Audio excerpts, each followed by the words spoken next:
Hi, everybody. I'm here with Lauren Friedman, and this is the third in a trilogy of discussions about interviewing and its place in recruiter enablement. So, Lauren, thank you very much for joining me today.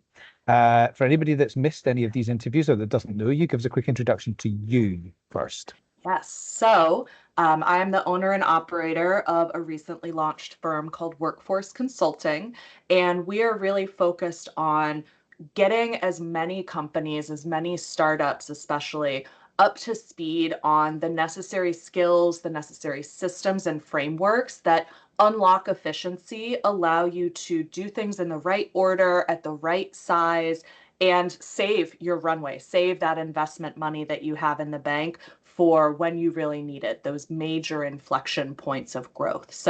I'm super excited to be finishing our three-part series. We had started with the first tips of how do companies modernize these processes? How do they get up to speed after these waves of COVID and tech adjustments? The first step is hiring managers have to work with recruiters differently. So in the first video, we outlined that.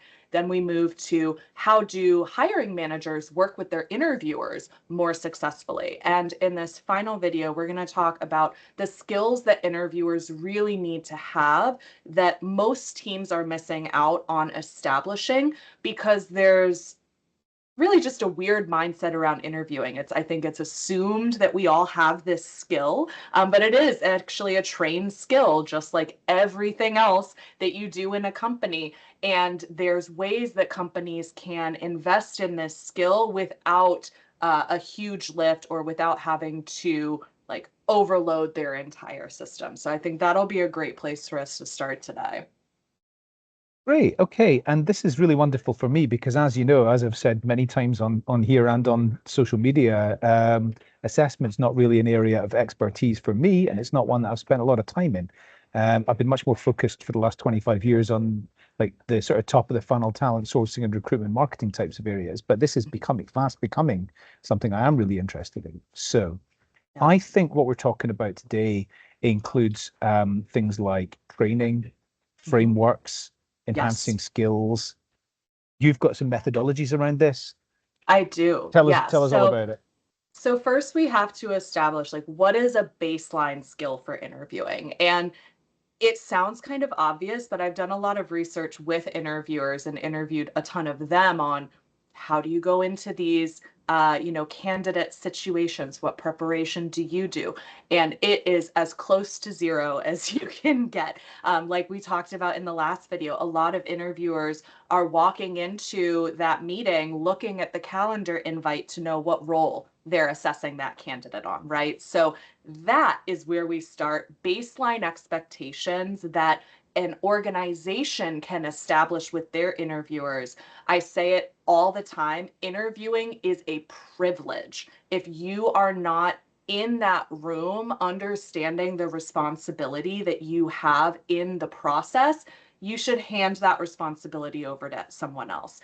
Baseline requirements: show up on time, be focused, do a little preparation. You got to read the resume, you got to know the role before you walk in the room.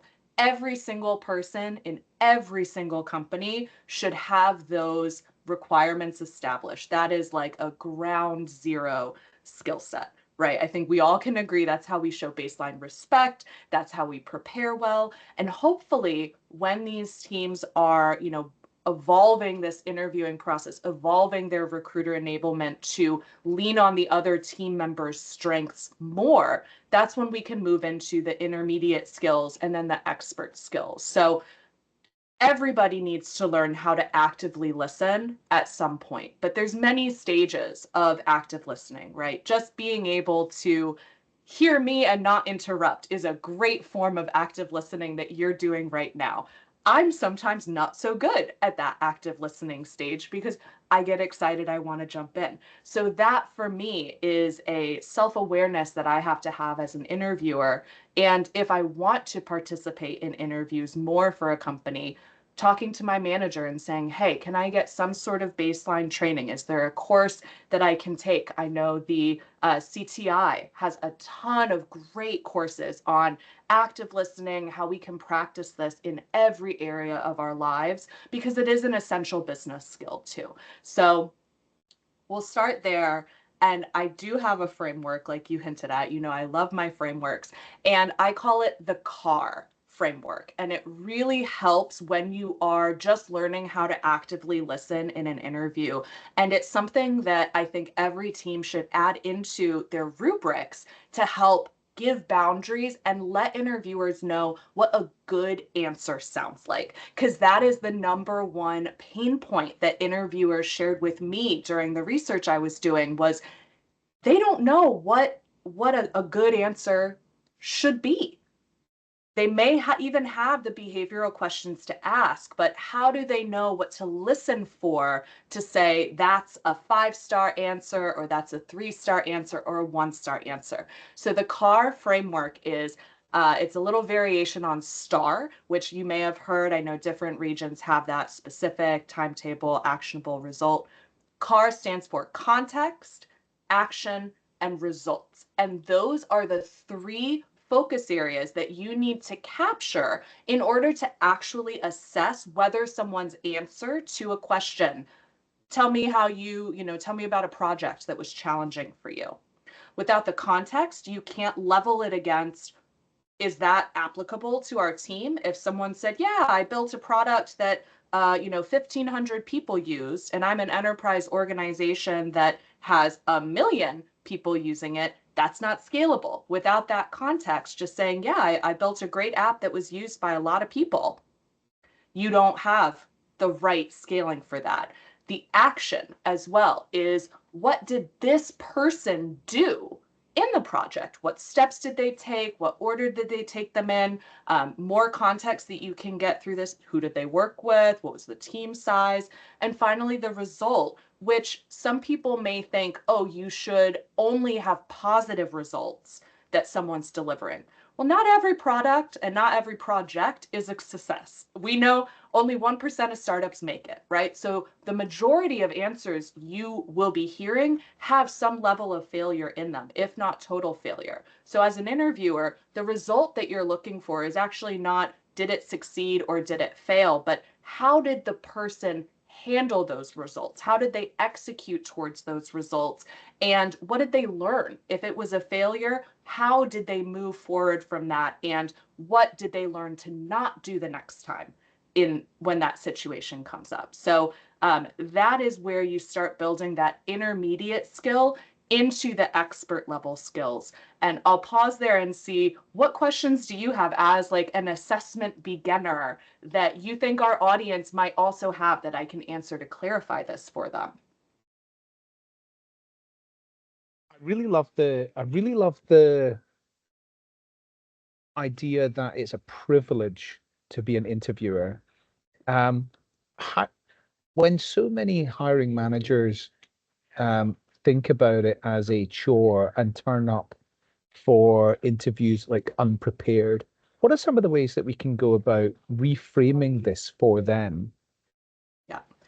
I mean, if you, as a hiring manager, don't see the opportunity to build your team to get to hand select the people that you're going to work with and develop as a leader, something in the mind is not right. And I would say maybe you shouldn't be a manager at all. There are tons of individual contributor roles, lead level roles, where you don't have that same responsibility, you don't have that same privilege. I encourage everyone, if they are coming into, like, if I ever hear a hiring manager say, I don't want to be doing this anymore, no problem. You don't have to. So that is the first step, is really for teams, organizations to sit and talk with their managers and try and get to the root of some of those feelings. A lot of them say it's a chore because it's very inefficient. So if you put a lot of these efficiency saving and if you put these procedures that we have talked about over the past couple of weeks in place, and your hiring managers are still saying, I don't want to do this, even though it's better, I still don't want to do it, then as an organization, as the C-level, take action there. For interviewers, again, I think it really comes down to when you're not adequately prepared for a task, it's very hard to get buy-in to do that task. You don't want to, if your manager just throws a project on your desk and says, figure this out, where are you getting, that desire, that passion, that interest to do a really excellent job on that project? So treating this as a team effort. It starts from the top. It starts from the leadership investing in the things that they need to, whether it's tools like an applicant tracking system, things that could make interviewers' lives easier, like a note-taking tool to assist them, right? That is one of the major things that interviewers struggle with, is how do I listen and take notes at the same time? Remove the note taking. It's not essential for them to record everything. There are so many tools out there where they can just hit a button to flag an interesting part of the conversation. And I think this is a definite way that we can both reduce bias and maybe even avoid some of that step of needing the active listening training. It will add in another step of someone having to go through all those recordings, but if someone with a more expert eye and ear is going through that, you can get good results that way as well. So these frameworks are meant to be flexible. You make them work for you with that core element of efficiency at the baseline. I think it's, I do, as a, from a marketing background, I do think about everything from a marketing perspective, and I think everything has got a marketing aspect to it. When somebody turns up for an interview, um, it's such a great opportunity to really sell the employer brand. And so I think prepping hiring managers with, look, this is what we stand for as an employer. This is Mhm. our like USPs. This is our EVP. Yes. And these are the things that you need to understand in case you're not aware. Like, this is what the benefits are for people at the level that you are hiring for. And this is what the career pathways might look Hmm. like for somebody Yes. that you're hiring for as well. So yeah, there's nothing worse than somebody turning up without that information, being unprepared, not knowing the person's CV, not even necessarily knowing the role. And I think you're right. I think that the opportunity to remind them that if they would prefer to do an individual contributor role, that's probably something, as long as they've still got the technical skills they once had, they're probably that's going probably something that's Hmm. open to them. And it comes with a And different pay grade as well, I would expect. exactly. And that is the second part I wanted to highlight. In this need to modernize, this is a much longer conversation about the values that the new generations of workers have. But interviewing, whether you're a hiring manager or just someone on that final step of the interviewing panel team, that takes time away from your other responsibilities. It is an added skill, it is an added responsibility. If you're not getting compensated on that, and if you came into a company and it wasn't part of your job description, for the C-suite leaders of that team, I would highly recommend for them to either add a bonus by quarter for the people participating in interviews, calculate how much additional time they spent in those interviews, and reward them for it. If it's a privilege and a responsibility, you should get some sort of reward other than, I hate to say it, that good feeling doesn't pay rent, right? It's a great privilege to be able to build your team and choose your coworkers, but those good feelings need to translate into something a little bit more concrete as well. So this again, it adds a little bit of complication into a system, but once you've got it set up in your payroll or with an HR manager, this is a great way to incentivize people. And when you're putting it in the job description as well, it puts people in the mindset that this will be a part of their responsibilities going in. They're able to manage their expectations to anticipate this as part of their role and balance their workload accordingly around these other responsibilities when they come up, right? So we can make it easier for everybody. Yeah, I mean, it's so important for heads of teams, I mean, it wouldn't be unusual for them to spend 50% of their like working day on Yes. hiring and people related issues around, Yes. team structure and bringing great people into the organization. And the other important thing for any manager is that if they're focused on bringing great people into their team's going to perform well, and that's good for them and their career as an individual. Yes, it absolutely is. Everybody's motivated when a great new team member comes on and you recognize that this is someone you can collaborate with, you can learn from, you can teach things to.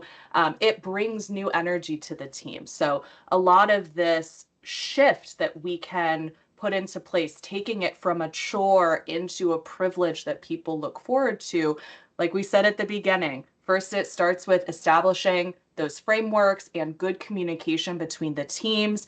Then it goes into figuring out where is the ROI on training. That was something we talked about. I know as a marketer, everything's measured by ROI, right? A lot of teams right now are saying, hey, training, it's a big investment. I can't do it for every single member of my team.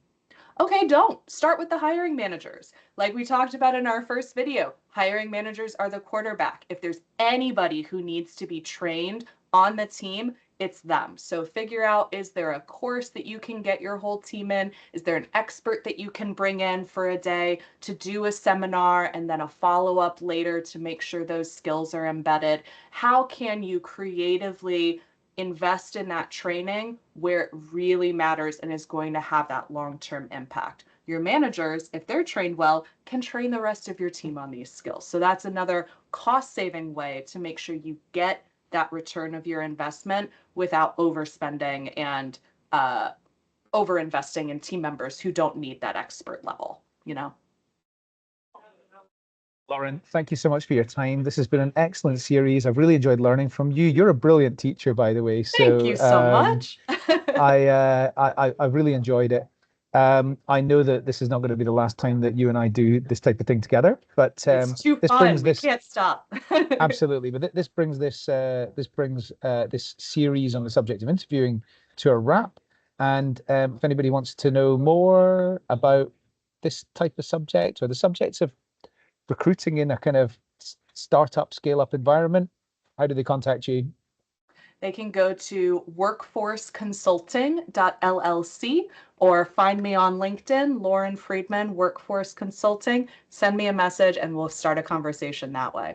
Adam, can't thank you enough for sharing your platform for me, getting to talk about these subjects that I am so passionate about and nerding out with me on some of these ways we can evolve some of these startups for that modern era. Hope we both have wonderful vacations and we'll see you guys Yes. again soon. Yes. Thanks, Lauren.